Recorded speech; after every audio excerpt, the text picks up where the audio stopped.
कार्तिक पूर्णिमा पौराणिक कथा। कार्तिक पूर्णिमा को हिंदू धर्म का सबसे पवित्र महीना माना जाता है। यूं तो पूर्णिमा प्रत्येक मास के शुक्ल पक्ष का 15वां दिन होता है, लेकिन कार्तिक मास की पूर्णिमा का बहुत ही महत्व माना गया है।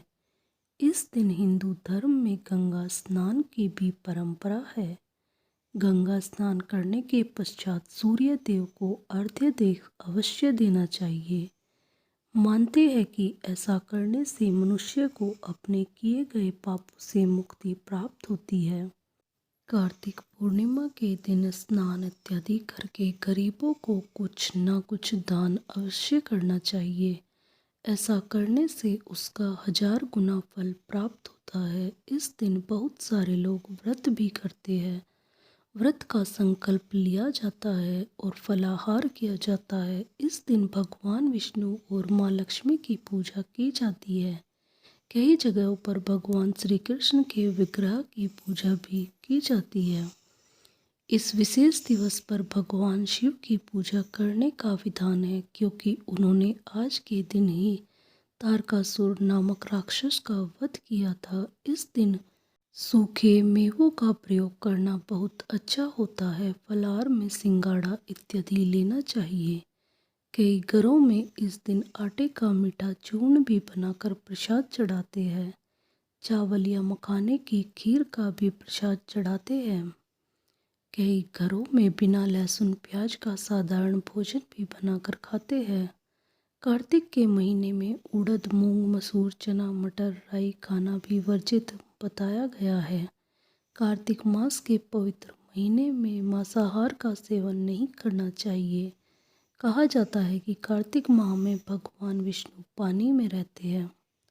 कार्तिक पूर्णिमा व्रत कथा। एक पौराणिक कथा के अनुसार तारकासुर नामक एक राक्षस था। उसके 3 पुत्र थे, तारकाक्ष, कमलाक्ष और विदुनमाली।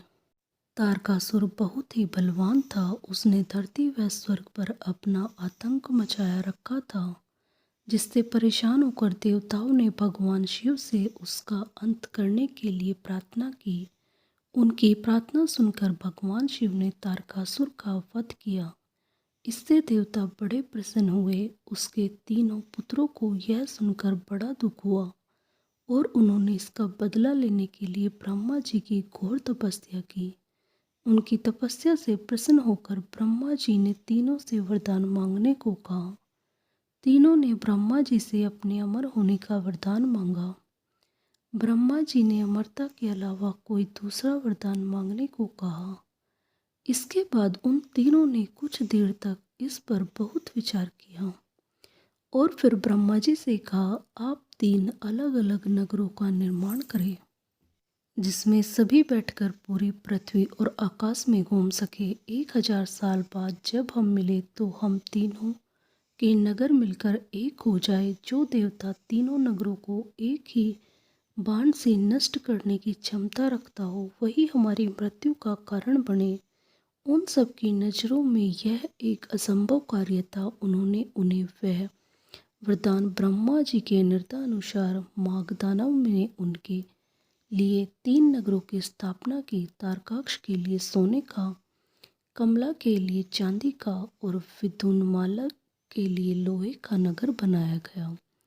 तीनों ने मिलकर तीनों लोगों पर अपना अधिकार जमा लिया। इंद्र देवता इन तीनों राक्षसों से बहुत भयभीत हुए और भगवान शंकर की शरण में गए। इंद्र की बात सुनकर भगवान शिव ने इन दानवों का नाश करने के लिए एक दिव्य रथ का निर्माण किया।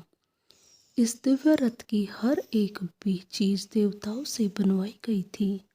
चंद्रमा और सूर्य से पहिए बने। इंद्र, वरुण, यम और कुबेर रथ के 4 घोड़े बने। हिमालय धनुष बने और शेषनाग प्रत्यांचा बने।